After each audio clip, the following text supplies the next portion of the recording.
خاور گھمن صاحب آج وزیراعظم سے ملے ہیں ایکسکلوسیولی، ڈیٹیل میں ان کی گپ شپ ہوئی ہے پرائم منسٹر سے ان تمام موضوعات پر بھی اور وہ موضوعات بھی جو شاید وہ بیان نہ کر سکیں.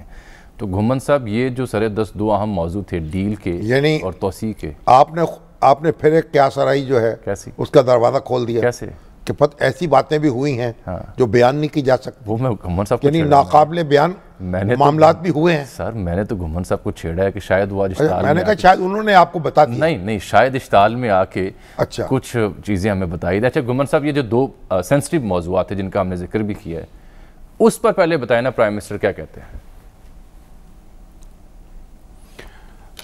دیکھیں سوال میں نے ضرور پوچھا ان سے. میں نے کہا جی کیونکہ آج کل میڈیا کے اندر بہت زیادہ بحث و مباحثہ اس ایشو کے اوپر چل رہا ہے، تو وہ اپنے روایتی انداز میں مسکرائے اور کہا یار ابھی تو جنوری ہے، نومبر میں کافی دیر ہے، تو جب وقت آئے گا تو دیکھ لیں گے کیا کرنا ہے.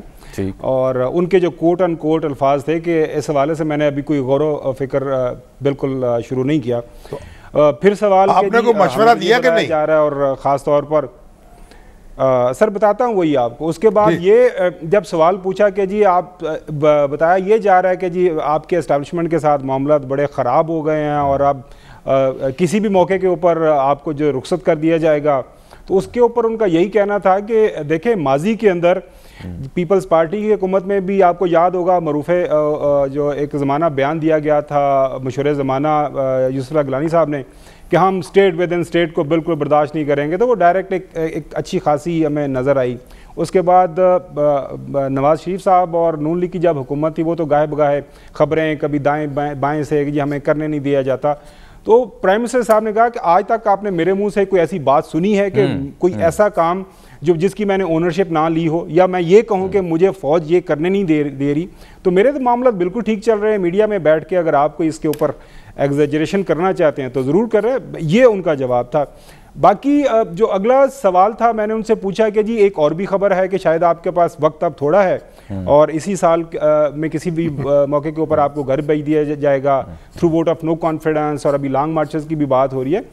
تو اس پہ ان کا جواب یہ تھا کہ جی مجھے کہیں دائیں بائیں سے بظاہر کوئی ایسی چیز یا ایسا خطرہ بالکل نہیں محسوس ہو رہا یا نظر آ رہا کہ میری حکومت ختم کر دی جائے گی یا حکومت ختم ہو جائے گی. اتحادی ہمارے ساتھ ہیں، ابھی وقت بھی تھوڑا رہ گیا ہے، تو ہم اپنا کام کر رہے ہیں. اور سب سے بڑا مسئلہ مہنگائی کا ہے، بالکل پریشانی ہے اس حوالے سے. اگر مہنگائی کے اوپر اگر ہم قابو نہیں پا لیتے اگلے 3-4 مہینوں کے اندر تو یہ ایک بہت بڑا چیلنج گھمن صاحب یہ ذرا قطع کلامی ہے میری آپ سے، وجہ ہے کہ مجھے ایک بریک پر جانا ہے. خاور گھمن صاحب جو پرائم منسٹر سے ان کی ملاقات ہوئی اس کا احوال بیان کر رہے تھے. تو گھمن صاحب یہ جو بلدیاتی انتخابات میں دھچکا لگا ہے، جو مہنگائی تیزی سے بڑھ رہی ہے، عوام ناخوش ہیں گورننس سے، معاشی اشاریوں سے، اس پر پرائم منسٹر کو کوئی تشویش ہے تو کیا سوچتے ہیں، کیا حل ہے اس کا؟ اچھا ایک تو پہلے جو شامی صاحب نے سوال کیا تھا کہ وہ مشورے کے حوالے سے کوئی دیا کہ نہیں، تو شامی صاحب میں نے پچھلے 20-22 سال کے دوران اپنے کافی سینئرز کو دیکھا جو اقتدار کی راہداریوں کو پیارے ہو گئے. تو کل کلاں کو خاور گھمن کہیں ایڈوائزر ہو گیا، کہیں ایم ڈی لگ گیا تو سمجھیے گا کہ میں جا کے مشورے دوں گا. فی الوقت ہم خبر کی تلاش میں جاتے ہیں اور جہاں کہیں سے خبر ملے وہ خبر تلاش کر مشورہ دیکھیے کے لیے گیا تھا. ایک ذمہ دار شہری کے طور پر آپ مشورہ دے سکتے ہیں، کوئی ایسی بات نہیں ہے، اس میں کوئی مذاکرہ نہیں ہے. سر یہ حصول ملازمت کی درخواست نہیں، مطلب اس سے. ہاں یہ بات بھی اپنی جگہ ہے. آئیے اگلے نقطے پہ آئیے سر. اچھا سب سے بڑی پریشانی، دو پریشانیاں مجھے بتائیں انہوں نے جس کے اوپر واقعی ان کے پاس کوئی واضح جواب نہیں ان کی طرف سے آیا. ایک تو میں نے ان سے سوال کیا، میں نے کہا سر آپ احتساب کا نعرہ لگا کے آئے تھے کہ جی میری حکومت آئے گی تو احتساب ہوگا، بڑے بڑے یہ جو کرپشن زدہ پارٹیز کے لیڈران ہیں وہ جیلوں کے اندر جائیں گے. تو آپ 3.5 سال ہونے گئے، یہ تو سارے لوگ آزاد گھوم پھر رہے ہیں. تو اس کے اوپر وہ تھوڑی دیر کے لیے خاموش بھی ہوئے. انہوں نے کہا بالکل یہ ہماری حکومت کا سب سے بڑا فیلور سمجھ لیں. لیکن اس کے اوپر ان کی جو انہوں نے توجیہ پیش کی کہ نیب کے کیسز ہوتے ہیں پھر عدالتیں آزاد کر دیتی ہیں. البتہ ایک آپ کو خبر ضرور دیتا چلوں کہ ایف آئی اے کی جو ریسنٹ انویسٹیگیشن چل رہی ہیں شہباز شریف کے حوالے سے، پرائم منسٹر صاحب کافی پر امید ہیں کہ یہ کیس کسی منطقی انجام تک پہنچے گا اور آنے والے ہفتوں مہینوں کے اندر اس سال آپ دیکھیں گے کہ یہ جو خاص طور پر کرپشن کے حوالے سے جو کیسز کافی آگے بڑھیں گے. باقی یہاں تک تعلق ہے کے پی کے اندر، وہ بھی انہوں نے مانا کہ ایک شدید قسم کا دھچکا ان کی پارٹی کو پہنچا ہے. میں نے سوال شامی صاحب بڑے اچھے انداز سے کیا. میں نے کہا جی وہ لاہور والے پوچھتے ہیں کہ خان صاحب آپ پشاور والوں نے آپ کو ووٹ نہیں دیا تو ہم لاہور والے آپ کو ووٹ کیوں دیں؟ تو اس کے اوپر انہوں نے کہا کہ جی بالکل ہمیں بہت بڑا نقصان پہنچا ہے. اس میں پارٹی کی جو تنظیمی جو کمیاں تھیں، مہنگائی سرٹنلی ہے، ایک ریئیکشن ہے، اور وہاں پہ مولانا صاحب نے ان کو ٹف ٹائم بھی دیا ہوا ہے. تو یہ دو چیلنجز وہ سمجھ رہے ہیں کہ ان کے لیے آنے والے جو ہے اس سال کے دوران بجٹ سے پہلے کافی شدید ہیں. باقی اپوزیشن پولیٹیکل پارٹیز کی طرف سے کوئی زیادہ پریشانی نہیں ہے، اور فوج کے ساتھ وہ کہہ رہے ہیں کہ میرے معاملات آپ اعتبار کریں یا نہ کریں وہ بالکل بڑے اچھے انداز سے چل رہے ہیں. بڑی اچھی بات ہے. دیکھیے حکومت جو ہے اس کو اپنا وقت پورا کرنا چاہیے. بالکل ٹھیک. حکومت کو گھر بھیجنے کا ایک ہی طریقہ ہے، وہ یا تو وہ خود استعفیٰ دے دے یا اس کے خلاف نو کانفیڈنس ہو جائے قومی اسمبلی میں.